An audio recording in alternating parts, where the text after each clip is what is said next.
Welcome to Love X Revenge, where love is born in the harshest storms and revenge often walks hand in hand with destiny. The wind howled across the empty plains as dusk settled over the ranch, carrying with it the scent of dry grass and loneliness. Daniel Carter stood by the wooden fence, his weathered hands resting on the rail as he stared into the fading horizon. The land stretched endlessly, just like the silence that had followed him ever since his wife had died 3 winters ago. Since then, the ranch had grown quieter, colder, and heavier with memories he never spoke about. He had stopped expecting visitors long ago.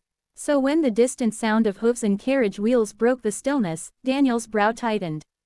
Few people came this far unless they were lost, or desperate. The carriage came to a slow halt in front of his gate. The door opened, and 2 identical young women stepped down. Daniel blinked once, then twice. They were dressed simply, yet neatly, their dark hair tied in matching braids, their eyes sharp and observant. They looked like reflections of each other, right down to the way they stood, calm, composed, and strangely fearless for strangers in the middle of nowhere. One of them spoke first, her voice soft but steady. "I heard you want a wife," she said. The other smiled faintly and added, "We are perfect for you." Daniel's hand froze on the fence. For a moment, he thought the wind was playing tricks on his ears. "I don't recall asking for one," he replied gruffly. The twins exchanged a glance, as if sharing a silent conversation only they understood. Then the first one stepped forward. "My name is May." "And I am Lynn," said the other. "We traveled far," May continued, "because we were told this ranch belongs to a man who keeps his word and does not mistreat women." Daniel let out a short, humorless breath. "People say many things." Lynn tilted her head slightly. "Are they wrong?" He didn't answer. The truth was, he had once placed a small advertisement in a town paper during a particularly harsh winter, more out of desperation than hope. The ranch needed help. The house felt like a grave. But no one had ever responded. Until now. And why would 2 identical strangers come all the way here to marry a man they've never met? He asked, suspicion creeping into his voice. May's eyes darkened just slightly. "Because," she said quietly, "we had nowhere else to go." The wind fell silent between them. Daniel studied them carefully. They didn't look weak. They didn't look foolish. They looked tired. Not from travel alone, but from something deeper. "Are you both planning to marry me?" he asked bluntly. Lynn gave a small smile. "That depends on you." "That's not an answer." "It is," May replied calmly. "You need a wife. We need a home. But we also need safety." That word lingered longer than the others. Safety. Daniel stepped closer, his boots crunching on the dirt. "Who are you running from?" Neither twin answered immediately. Instead, Lynn reached into her coat and pulled out a folded paper. She handed it to him. It was old, slightly crumpled, and carried his own advertisement. Looking for a capable wife to help run a remote ranch. Honest arrangement. Safe home guaranteed. He remembered writing those words on a night when loneliness had nearly swallowed him whole. "You promised safety," May said. Daniel looked up. "And we chose you." Something in her voice wasn't pleading. It wasn't manipulative either. It was resolute, like someone who had already survived worse. "You still haven't told me why you came together," he said slowly. Lynn's smile faded. "Because separating us is how they controlled us." Silence fell heavy again. Daniel's jaw tightened. "Who?" May inhaled deeply before answering. "A man who bought women. Like cattle." The air seemed to grow colder. "We were taken from our village," Lynn continued quietly. "Sold under false promises of marriage. When we refused, punishment followed." Daniel's fists clenched. "And you escaped?" he asked. May nodded once. "We ran, hid, worked wherever we could. But men who buy people do not easily forget their property." Property. The word hit harder than he expected. "So you came here," Daniel said, voice lower now, "hoping I'd protect you." Lynn met his gaze without flinching. "We came hoping you'd treat us as human beings." The simplicity of that sentence pierced deeper than any dramatic plea. He looked at the empty ranch behind him. Then at the 2 identical women standing alone at his gate with nothing but courage and a crumpled paper promise. "You realize," he said slowly, "this place is hard. Long winters, little company, endless work." May gave a faint smile. Hard is better than cruel. And what do you expect in return? He asked. Lynn answered this time. Respect, shelter, and the freedom to stay together. Daniel raised an eyebrow. You're not afraid I might refuse? May's lips curved slightly. If you were that kind of man, you would have already turned us away. The wind returned, softer now. For the first time in years, Daniel felt something unfamiliar stirring in his chest. Not pity, not obligation, curiosity. And if I say yes, he asked, what happens then?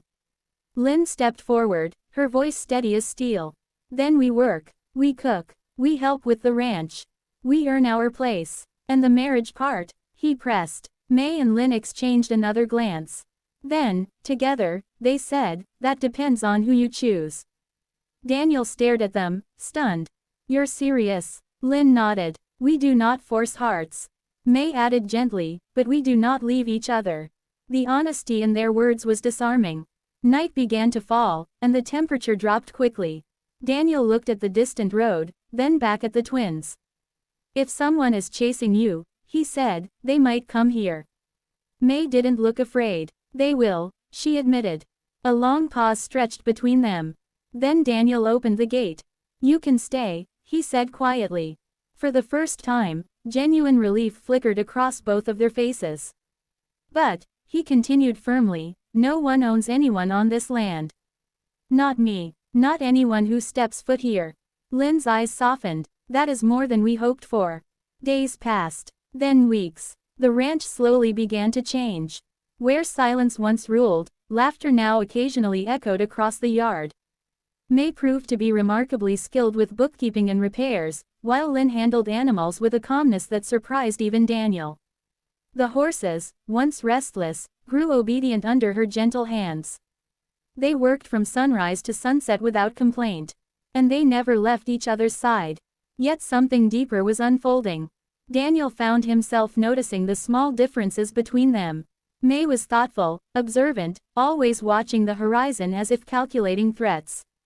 Lynn, on the other hand, was warmer, often humming softly while working, bringing life back into the house that had long felt like a mausoleum. One evening, as they sat by the fireplace, Lynn spoke suddenly. You are kinder than we expected. Daniel shrugged. I mind my business. May looked at him closely. You still sleep with a loaded rifle beside your bed. He didn't deny it. Habit, he said. Or fear, she asked gently. He stared into the fire. Loss, he finally replied. For the first time, neither twin asked further. Instead, Lynn simply placed a cup of tea beside him. And said nothing. That silence felt more comforting than any sympathy. But peace never lasts forever. One afternoon, dust rose on the horizon. 3 riders. Daniel saw them before anyone else. His expression hardened instantly. They found you, he muttered. May and Lynn stepped outside, their faces pale but steady. The riders stopped at the gate, their leader smirking as his gaze landed on the twins. Well, he drawled. Property does have a way of returning home. Daniel stepped forward, placing himself between the men and the women. They're not property, he said coldly. The man laughed. They were paid for. They ran, Daniel replied. That ends your claim. The man's smile vanished. You think a lonely rancher can protect them? Daniel's hand rested calmly on his holster. Try me. The tension snapped like a stretched wire. Lynn's voice came from behind him, steady despite the danger. We will not go back. May added, not even if it costs our lives. The leader scoffed. You belong to. A gunshot echoed, not fired at anyone, but into the air. Daniel's warning. They belong to themselves, he said, voice like iron. And on this land, that is law. A long, dangerous silence followed. Then, slowly, the riders turned their horses. You'll regret this, the leader spat. Daniel didn't move until they vanished beyond the horizon. Only then did he exhale. Behind him, Lynn's hand trembled slightly. May's eyes shone, not with fear, but something else. Trust. You didn't have to do that, she said quietly. Yes, he replied. I did. The sun dipped low, painting the sky in gold. Later that night, as the fire crackled softly, Lynn spoke again. You still haven't chosen. Daniel looked up. Chosen what? May smiled faintly. A wife. He leaned back, studying them both. Then, after a long silence, he said something neither of them expected. I don't need to choose. They blinked in confusion. I asked for a wife, he continued slowly. But what I got was a family. Tears welled in Lynn's eyes. May's lips trembled for the first time. You can stay, he finished. Both of you, not as possessions, not as obligations, but as partners in this life. The twins looked at each other, then back at him. And together, they smiled. For the first time since they arrived, the ranch no longer felt like a place haunted by loss.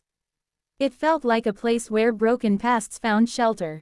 And where love, quiet and unexpected, began to grow in the wide, lonely plains.